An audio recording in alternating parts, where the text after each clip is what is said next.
Alright, let's make a hatchet handle. This is a block of oak that I got in an estate sale for $1. It's actually two pieces of wood glued together, uh, but it looked fine. Very nice glue up. I just separated it right along the glue line.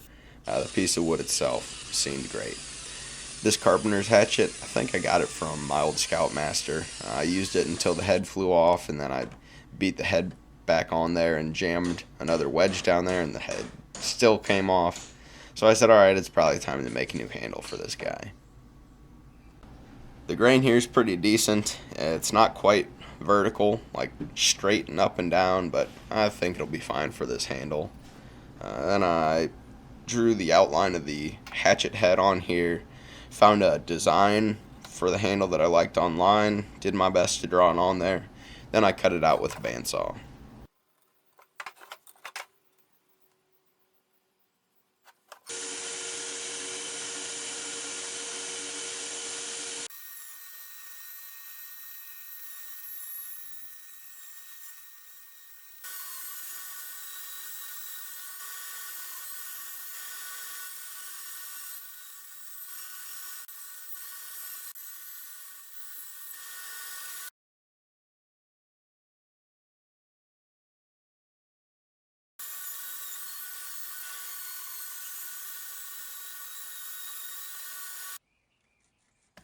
Now that the profile of our handle's roughed out, I'm going to focus on getting the head to fit onto the handle. So I traced around that hole on the top of my handle, gave myself about a 16th of an inch on top of that to play with, and I cut out that excess material with a saw just because that's the quickest and safest way to do it. I don't trust my bandsaw. Uh, then I cracked those pieces off with a screwdriver and cleaned the rest up with a wood rasp and a chisel. Now I should say that I ran a saw across the bottom of all these cuts so that these chunks broke away cleanly. If I didn't do that, they'd probably just split all the way down the handle and turn it into firewood.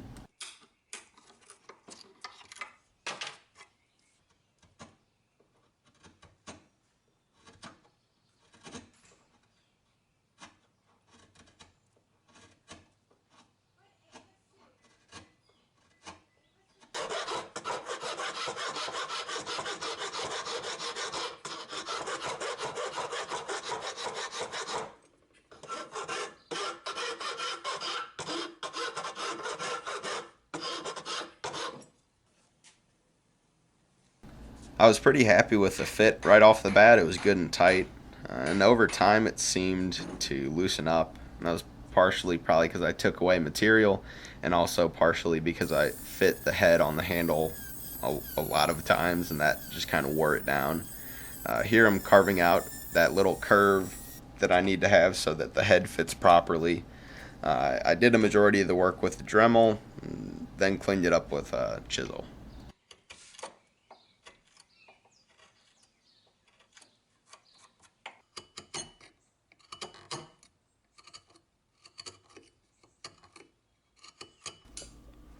And it looked pretty decent at this stage.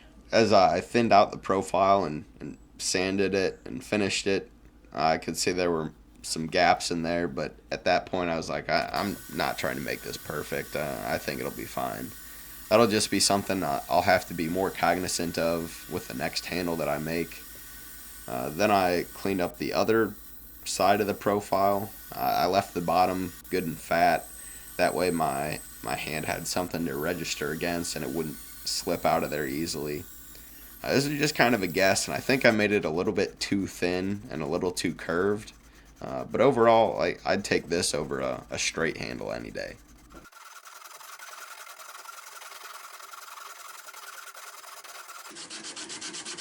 After the rasp, I hit it with an 80 grit sanding belt that I hand sanded with.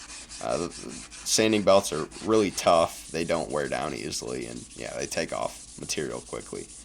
I worked up to 220 grit sandpaper, and then I burned the handle.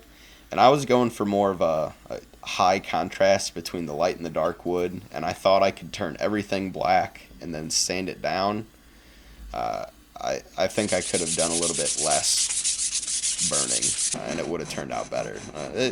It looks fine. I just was hoping for more of a contrast.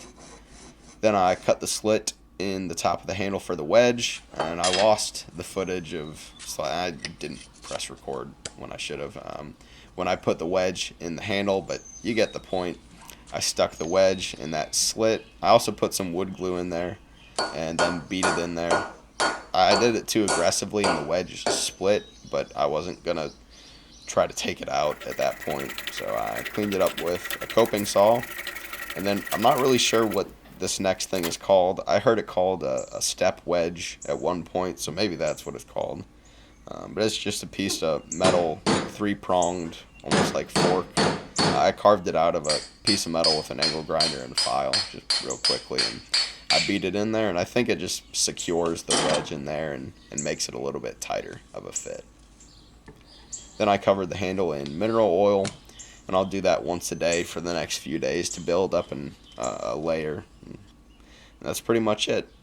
It's not perfect, but well, the first handle I ever made was out of a 2x4, so this is a good improvement. You can see here there's a slit there from 2 knots, and that's not ideal at all, but yep, if it breaks, I'll make another one and hopefully make it better.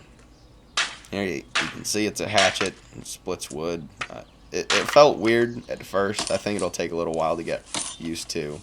This is an awful test because the wood was moving constantly, so yeah, don't worry about it. This is what it looks like. Thanks for watching.